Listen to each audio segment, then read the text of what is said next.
오늘 우리가 읽었던 이 본문 말씀에 등장하는 인물들이 여럿 있는데 세례 요한이 나오고 또 안드레가 나오고 빌립이 나옵니다.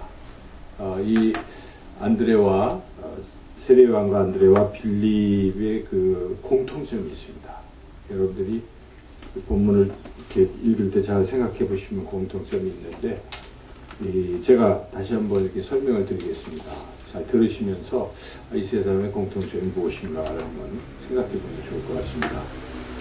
세례 요한 우리가 잘 알죠. 세례 요한. 세례 요한이 세례를 베풀고 하면서 많은 제자들이 생겼습니다. 그 세례 요한의 제자들이 있었는데 세례 요한은 두 제자들을 특별히 총회했습니다. 그 두 제자들을 데리고 같이 얘기를 나누고 있는데 예수님이 그곳을 이렇게 거닐고 계셨어요. 그래서 세례 요한이 그것을 보고 두 제자에게 보라, 하나님의 어린 양이로다, 이렇게 이야기를 합니다.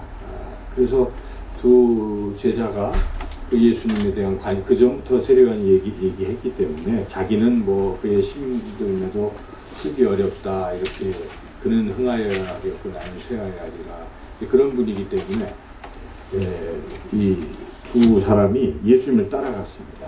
그래서 예수님께서 이제 질문을 하죠. 어디 계십니까? 와서 보라. 그래서 이제 그들이 예수님 사시는 곳에 같이 이렇게 지내면서 예수님의 제자가 된 것이죠. 그 중에 한 사람이 여기 이제 베드로의 형제인 안드레가 그렇게 제자가 됐다는 것을 기록하고 있습니다. 그리고 나서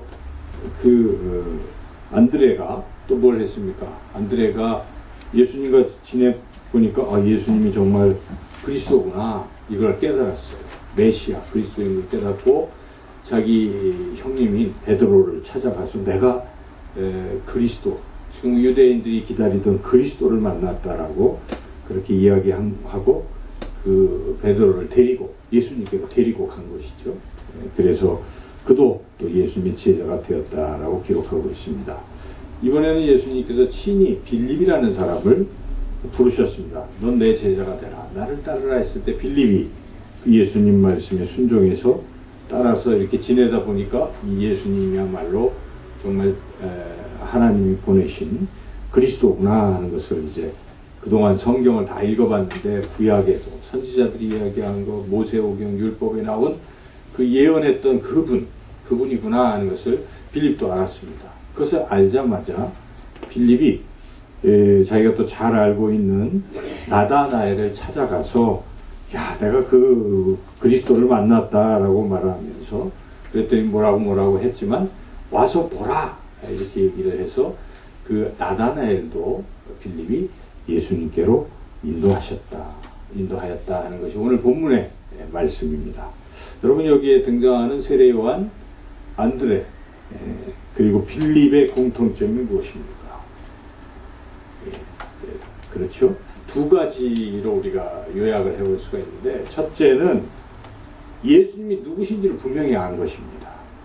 그렇죠? 세례 요한은 이분이 하나님의 어린 양이다. 그 앞에 보면 보라, 세상 죄를 지고 가는 하나님의 어린 양이로다. 그가 모든 사람들의 죄를 짊어지고 하나님의 양, 속죄 양이 되어서 모든 인류의 죄를 다 사하는 그런 분이구나, 그리스도라 하는 것이죠. 또한 세례 요한은 그 앞에 보면은 우리 본문 바로 앞에 34절에 내가 보고 그가 하나님의 아들이심을 증언하였노라. 하나님의 아들인 것도 그는 확실히 알고 있다 하는 것입니다.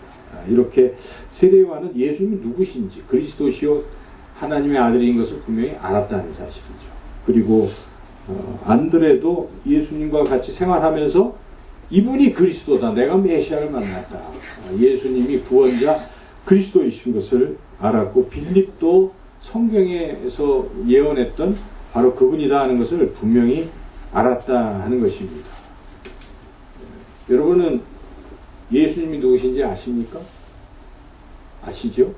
우리가 지난주에 그리스도이신 예수님이라는 그런 말씀을 들었지 않습니까? 그래서 예수님이 나를 죄에서, 죽음에서, 그리고 사탄의 권세에서 구원하신 그러한 구원자 되시는 그리스도, 그 예수님이시다 하는 것을 우리는 알고 또한 믿고 있는 것입니다. 이 믿음이 없이는 우리가 뭐 하나님의 자녀라고 말할 수도 없고 하나님 나라 갈 수도 없지 않습니까? 우리가 분명히 압니다. 이 세 사람도 공통점이 그것을 지금 알고 믿고 있다 하는 그런 사실이죠. 그런데 또 하나의 공통점이 있습니다. 그것은 무엇입니까? 이들이 예수님이 누구신지를 알았는데 아는 것으로 그친 것이 아니라 그 아는 것을 가지고 예수님을 다른 사람들에게 소개했다는 것입니다. 그리고 그 사람들을 예수님께로 데려왔다, 인도했다는 것입니다. 물론 세례요한은 직접 데려온 것이 아니라 그렇게 갈 수 있도록 허락했겠죠. 너희들은 더 이상 내 제자로 있지 말고 나보다 더 뛰어나신 예수님의 제자가 되라고 그렇게 허락했어요. 그 인도하는 것과 마찬가지고 여기 안드레는 아예 그냥 베드로를 형님을 끌고 예수님께로 갔지 않습니까? 그리고 빌립은 어떻게 했습니까? 나다나엘이 나사렛에 무슨 선한 것이 있냐라고 비아냥거렸지만 와서 봐 하고 어찌 보면 조금 강하게 이렇게 끌어서 예수님께로 인도했다는 것입니다. 이것이 이들의 공통점이다 하는 것입니다. 우리가 예수님을 누군지 아십니까? 예수님을 믿으십니까? 구원받으셨습니까? 우리도 해야 할 일이 있는 것입니다. 나만 알고 나만 영혼을 구하고 그렇게 살라고 주님이 우리를 구원하신 게 아니지 않습니까? 우리를 구원하신 것은 우리를 통해서 누군가를 구원하라고 말씀하신 것입니다. 여기 하나님의 사람들은 한결같이 구원받은 감격 속에서 구원하신 예수님을 누군가에게 소개하고 그리고 다른 사람을 그 예수님께 인도했다는 사실입니다. 우리가 마땅히 다른 사람들에게 구원자 되신 예수님을 소개하고 예수님께로 인도해야 될 줄로 믿습니다. 우리 열왕기 상하 말씀 그동안 쭉 읽었잖아요. 그 열왕기 하 말씀에 보면 그 엘리사의 그 사역 뭐 이런 거 얘기하면서 그때 그 4명의 나병 환자 이야기가 있었습니다. 기억이 나시죠? 4명의 나병 환자. 지금 이스라엘 그 사마리아가 아람 군대에 의해서 이렇게 포위가 됐습니다. 그래가지고 포위를 해놓고 계속 풀지를 않으니까 먹을 게 없잖아요. 그래서 그 성내에서 막 굶어 죽고 아기를 잡아먹고 자기 자식도 잡아먹고 그야말로 이제 다 그냥 죽어나가고 있는 이러한 절박한 상황에 그 성중에 나병 환자 4명이 있었습니다. 그 4명이 생각해 봤습니다. 여기서 굶어 죽느니 차라리 우리는 탈출해서 저 둘러싸고 있는 아람 군대에 가서 항복하자. 자기네들이야 뭐 처지가 그렇고 하니까 뭐 그들이 그렇게 괜찮을지도 모르지 않느냐 이런 생각을 가지고 죽더라도 거기 가서 죽자. 이러고 4명이 탈출을 해서 그 아람 군대로 간 것이죠. 그런데 하나님이 역사하셔서 이미 아람 군대는 다 도망치고 뭐 이렇게 된 지 오래입니다. 그래서 그 4명의 나병 환자가 거기 있는 것을 이제 다 먹고 뭐 보물도 갖고 이렇게 했어요. 참 너무 좋았어요. 그리고 이제 뭔가 이제 어딘가 떠나려고 하는데 생각을 해보니까 야 이거 우리만 살아서 되겠느냐. 지금 성 안에 있던 사람들 다 굶어 죽는 거 아니냐. 그들을 그대로 둘 수가 없구나. 다시 우리가 왕궁으로 가자. 이렇게 결정을 내리고 왕궁으로 가서 그 사실을 알렸다는 것입니다.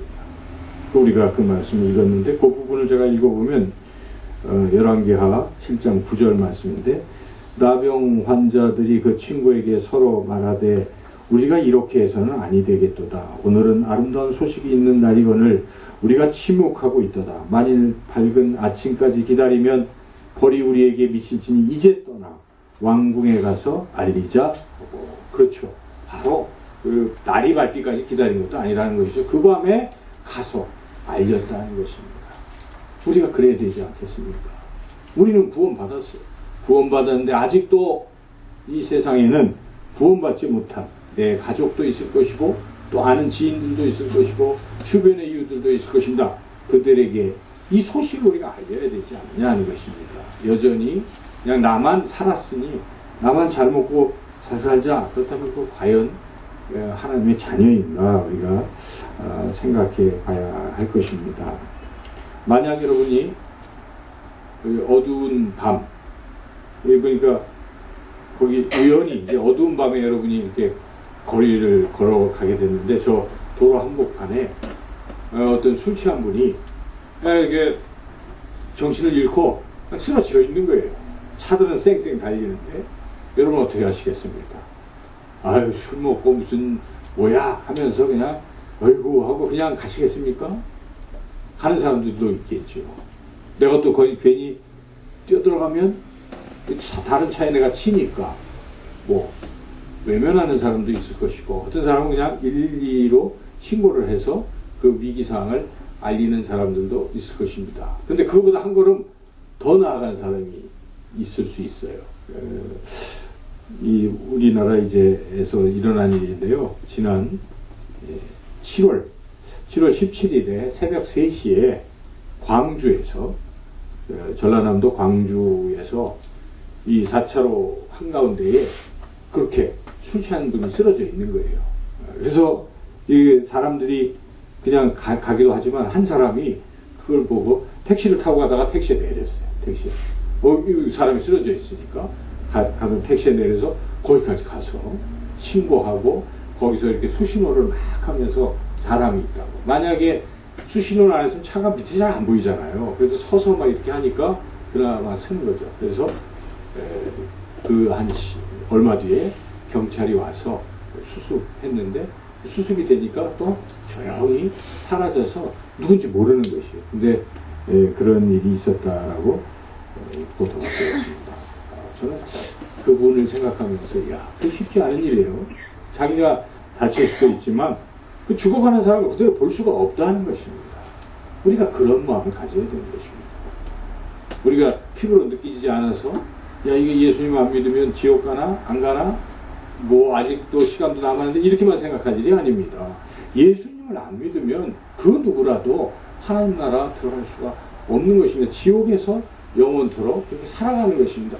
이거 우리가 분명히 안다면 얼마나 안타까운 것입니까? 그 한 영혼에 대한 긍휼함을 우리가 가지고 그들을 돌봐야 된다는 것입니다. 제가 누구 차례 말씀드렸던 영화 이야기인데 여러분 신들러 리스트라는 영화 저는 한 몇 번 본 것 같아요. 볼 때마다 깊은 감동을 받게 되는데 그 이제 1940년에 폴란드에서 그 독일이 폴란드를 점령하고 폴란드에 있는 모든 유태인들을 이제 잡아서 아우슈비츠 수용소에 이제 보내고 이런 일들을 하고 있었는데 그 나치 당원 중에 한 사람이 신들러였습니다. 그래서 그가 처음에는 돈 벌려고 나치와 이렇게 협조하면서 공장을 하나 이렇게 무상으로 인수를 해서 일을 해서 돈을 버는 거죠. 근데 유태인들은 그냥 돈 안 줘도 일을 시킬 수 있으니까 유태인들을 이용해서 돈을 이제 벌고 그랬어요, 신들. 근데 가만히 보니까 나치가 유태인들을 아주 잔혹하게 다루고 죽이고 한다는 사실을 알게 된 거예요. 처음에는 돈 벌 목적만 가졌던 신들이었지만 그런 만행을 보고 나서는 이건 안 되겠다 싶어가지고 그 뒤로는 이 아우슈비츠 탄광으로 가는 사람들을 살짝 이렇게 빼내는 거예요. 자기 돈을 줘가지고 그동안 번 돈도 주고 뭐 해서 빼내서 무려 1100명을 구출한 것입니다. 그런데 그가 마지막 장면에 보면 반지가 하나 있었는데 야, 이 반지를 뺏어 줬더라면 두 사람을 더 구할 수 있었을 텐데 못 구했다고 안타까워하는 그러한 장면으로 끝이 납니다. 그러한 마음이 있느냐? 우리가 정말 아우슈비츠 탄광이 아니라 그보다 더한 지옥에 가는 영혼들을 우리가 그대로 내버려 둘 것인가? 여러분 이 땅에서 살면서 내가 한 영혼을 더 구하는 것이 온 천하를 얻는 것보다 더 귀한 것이라고 하나님 말씀하시는 것입니다. 영혼 하나 구하는 것은 천하에 내가 무슨 권력을 쥐고 하는 것보다 더 귀한 것입니다. 온 천하를 얻는 것보다 영혼 하나 구하는 것이 너무나 소중한 것입니다. 하나님이 가장 기뻐하시는 일이기 때문에 그렇다는 것입니다. 제가 그 인터넷에 글을 보니까 이런 이야기가 있었습니다. 얼마 전 일입니다. 10월 6일이니까 뭐 한 12일 전이죠.